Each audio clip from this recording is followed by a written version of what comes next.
معاویہ بن ابو سفیان کی وفات کے بعد جب یزید تخت حکومت پر براجمان ہوا تو حضرت حسین نے بیت یزید کے دباؤ کے باعث مدینہ منورہ سے مکہ مکرمہ کا رخ کیا۔ یہ شہر مکہ ہی تھا جہاں حضرت حسین کو اہل کوفہ کے خطوط موصول ہوئے کہ آپ کوفہ تشریف لے آئیں۔ ان حامیان حسین یا خطوط بیچنے والے لوگوں میں نمایاں نام سلیمان بن سرد خزائی کا تھا، اور لوگ انہی کے مکان میں جمع ہو کر حمایت حسین کا عزم کرتے تھے۔ مگر جب حضرت حسین کوفہ کو روانہ ہوئے اور اسی اثنا میں یزید نے نعمان بن بشیر کو کوفہ کی امارت سے علیحدہ کر کے عبید اللہ ابن زیاد کو کوفہ کا حاکم مقرر کیا تو اس کے خوف سے یہ لوگ حضرت حسین کا ساتھ دینے سے باز رہے۔ بعد میں جب کربلا کا اندوہناک واقعہ پیش آیا تو یہ لوگ اپنے کردار پر نادم ہوئے۔ 3 سال بعد یزید کی موت کے بعد کوفہ سے یزیدی حکومت اٹھ گئی اور حضرت عبداللہ بن زبیر کی خلافت قائم ہوئی۔ یہی وہ موقع تھا جب ان لوگوں نے، جو لوگ بعد میں توابین کے نام سے مشہور ہوئے، اپنے گزشتہ گناہوں کی تلافی کے لیے جمعیت کی فراہمی شروع کی اور قاتلین حسین سے بدلہ لینے کی ٹھانی۔ ماہ ربیع الثانی سن 65 ہجری کی چاند رات کو سلیمان بن سرد خزائی نے بقصد معاوضہ خون امام حسین بن علی کوفہ سے نکل کر نخلیہ میں قیام کیا۔ اپنے ہمراہیوں کو شمار کیا تو ان کی تعداد ان کی تعجب انگیز ان کو معلوم نہ ہوئی۔ صبح ہوتے ہی حکیم بن منقذ کندی اور ولید بن اسیر کنانی کو کوفہ کی جانب روانہ کیا۔ ان لوگوں نے کوفہ پہنچ کر لوگوں کو معاوضہ خون حسین پر ابھارنا شروع کیا۔ اگلے دن صبح نہ ہونے پائی تھی کہ جس قدر لوگ لشکر میں تھے اسی قدر اور آن پہنچے۔ مرتب کرنے سے معلوم ہوا کہ 16,000 آدمیوں نے قاتلین حسین سے لڑنے پر بیعت کی ہے۔ سلیمان بن سرد خزائی 3 روز تک نخلیہ میں ٹھہرا رہا۔ اسی اثنا میں اس کے ہمراہیوں میں 1,000 آدمی جو گھر بیٹھے رہے تھے آن ملے۔ روانگی کے وقت عبداللہ بن سعد بن نفیل نے کہا کہ چونکہ ہم قاتلین حسین سے لڑنے کو نکلے ہیں اور تقریباً کل قاتلین حسین کوفہ میں موجود ہیں، لہٰذا ان کو چھوڑ کر کہاں جانا چاہتے ہیں آپ؟ ہمراہیوں نے اس رائے سے اتفاق کیا، لیکن سلیمان نے اختلاف کر کے کہا یہ لوگ تو لشکریوں میں تھے، اصل جو سردار تھا وہ زیادہ قابل گردن زنی ہے۔ میرے نزدیک فاسق بن فاسق عبید اللہ ابن زیاد سے پہلے لڑنا چاہیے، وہی بانی فساد اور گمراہوں کا سربراہ تھا۔ اس پر کامیابی حاصل ہو جانے کے بعد اوروں کو زیر زبر کرنا آسان ہوگا۔ اس تقریر سے لوگوں کو تشفی ہو گئی اور روانگی کا سامان ہونے لگا۔ عبداللہ بن یزید اور ابراہیم بن محمد بن طلحہ کو معلوم ہوا تو وہ منع کرنے کو آئے، سمجھایا، مدد دینے کا وعدہ کیا، لیکن سلیمان نہ مانا اور جمعہ کی شب 5ویں ربیع الثانی سن 65 ہجری تک نخلیہ سے کوچ کر دیا۔ حسین ابن علی کے مدفن پر پہنچے، چلا کر رو پڑے، ایک شبانہ روز تک ٹھہرے رہے اور ساتھ چھوڑ دینے اور ان کے ہمراہ ہو کر نہ لڑنے پر روتے اور پچھتاتے رہے۔ اگلے دن انبار کی راہ روانہ ہوئے، کوچ اور قیام کرتے ہوئے کرکیسہ پہنچے، جہاں ظفر بن الحارث کلا بھی تھا۔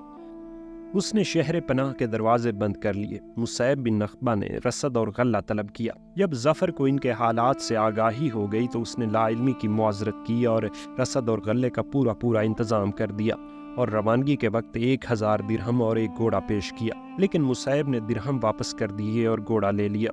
ظفر مشائیت کی غرض سے کچھ دور تک ساتھ آیا اور یہ سمجھا کر واپس گیا کہ تم لوگ قبل اس کے کہ شامی لشکر تمہارے مقابلے پر آئے عین الوردہ پر پہنچ کر قبضہ کر لینا۔ کھلے میدان شامی لشکر سے ہرگز سفارائی نہ کرنا، کیونکہ ان کی تعداد کثیر ہے اور تم لوگ کم ہو۔ غرض ظفر بن حرث نے اسی قسم کی چند ہدایات دیں اور دعا دیتا ہوا واپس گیا، اور سلیمان بن سرد مع اپنے ہمراہیوں کے منزل بمنزل کوچ کرتا ہوا عین الوردہ پہنچا۔ اس کے غربی جانب ڈیرے ڈال دیے۔ 5ویں روز شام کے لشکر کی آمد کی خبر مشہور ہوئی اور تقریباً 1 شب و روز کی مسافت باقی رہ گئی تو سلیمان بن سرد اپنے کل لشکریوں کو جمع کر کے ایک خطبہ دیا اور یہ کہا کہ اگر میں مارا جاؤں تو مصعب بن نخبہ کو، اور اگر یہ مارا جائے تو عبداللہ بن سعد بن نفیل کو، اور اگر یہ بھی مارا جائے تو عبداللہ بن بال کو، اور اگر یہ بھی مارا جائے تو رفاع بن شداد کو امیر بنانا۔ تقریر ختم ہونے کے بعد بصر گروہی 400 سواروں کے مصعب بن نخبہ کو لشکر شام کے تعاقب میں روانہ کیا۔ لشکر شام کے مقدمۃ الجحش سے مڈ بھیڑ ہو گئی۔ میدان جنگ مصعب کے ہاتھ میں رہا۔ شامی لشکر شکست کھا کر بھاگ کھڑا ہوا اور بہت سے آدمی مارے گئے۔ مال و اسباب اور آلات حرب جو کچھ لشکر گاہ میں تھا مصعب بن نخبہ نے قبضہ کر لیا اور واپس ہو کر اپنے لشکر گاہ میں پہنچ گیا۔ اس واقعے کی خبر جب عبید اللہ ابن زیاد کو ہوئی تو اس نے حسین بن نمیر کو بصر افسری 12,000 لشکر کے روانہ کیا۔ 26 جمادی الاول سن 65 ہجری کو مقام عین الوردہ پر فریقین کا مقابلہ ہوا۔ سلیمان قلب میں تھا، میمنہ پر عبداللہ بن سعد اور میسرہ پر مصعب بن نخبہ۔ شامیوں کے میمنہ پر حماد بن عبداللہ تھا اور میسرہ پر ربیعہ بن مخارق غنوی۔ صف آرائی کے بعد حسین بن نمیر نے سلیمان کو اور سلیمان نے حسین بن نمیر کو سمجھایا، کسی نے ایک دوسرے کا کہا نہ مانا۔ لڑائی شروع ہو گئی اور شام ہوتے ہوتے شامی لشکر میدان جنگ سے بھاگ کھڑا ہوا۔ تاریکی نے فتح مند گروہ کو حملہ کرنے سے روک دیا۔ صبح ہوتے ہی 8000 آدمی لشکر شام میں آ ملے، جس کو عبید اللہ بن زیاد نے بطور کمک کے بھیجا تھا۔ فریقین نے نماز فجر کے بعد ہی لڑائی چھیڑ دی اور تمام دن نہایت سختی سے جنگ جاری رہی، سوائے اوقات نماز کے لڑنے والوں کے ہاتھ نہ رکے، یہاں تک کہ شام ہو گئی اور مجبور ہو کر فریقین اپنے اپنے لشکرگاہ میں واپس چلے آئے اور دونوں کی رات امید و بیم میں گزری۔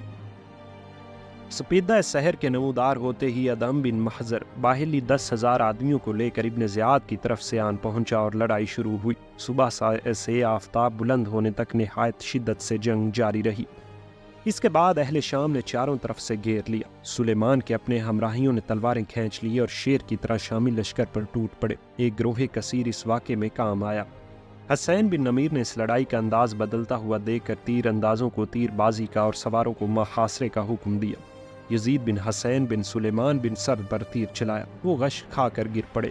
اس کے بعد مصعب بن نخبہ نے لپک کر علم اٹھا لیا اور تھوڑی دیر تک لڑتے رہے۔ جب یہ بھی تیر اجل کا نشانہ ہوئے تو عبداللہ بن سعد بن نفیل نے علم کو سنبھالا۔ اسی اثنا میں 3 سوار آئے جنہوں نے سعد بن حذیفہ اور مسنہ بن مخرمہ عبدی کے آنے کی خبر دی۔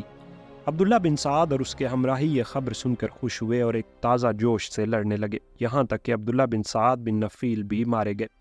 خالد بن سعد بن نفیل نے اپنے بھائی کے قاتل پر نیزہ چلایا، ایک دوسرے شامی نے تلوار سے کاٹ دیا۔ خالد نے لپک کر قاتل کو پکڑ لیا اور زور آزمائی ہونے لگی۔ شامیوں نے پہنچ کر اپنے ہمراہیوں کو چھڑا لیا اور خالد کو گرفتار کر لیا۔ اس وقت تک علم سرنگوں پڑا تھا۔ لوگوں نے عبداللہ بن وال کو پکارا لیکن یہ دوسری طرف لڑائی میں مصروف تھے، اس وجہ سے رفاعہ بن شداد نے علم کو اٹھا لیا اور لڑنے لگے۔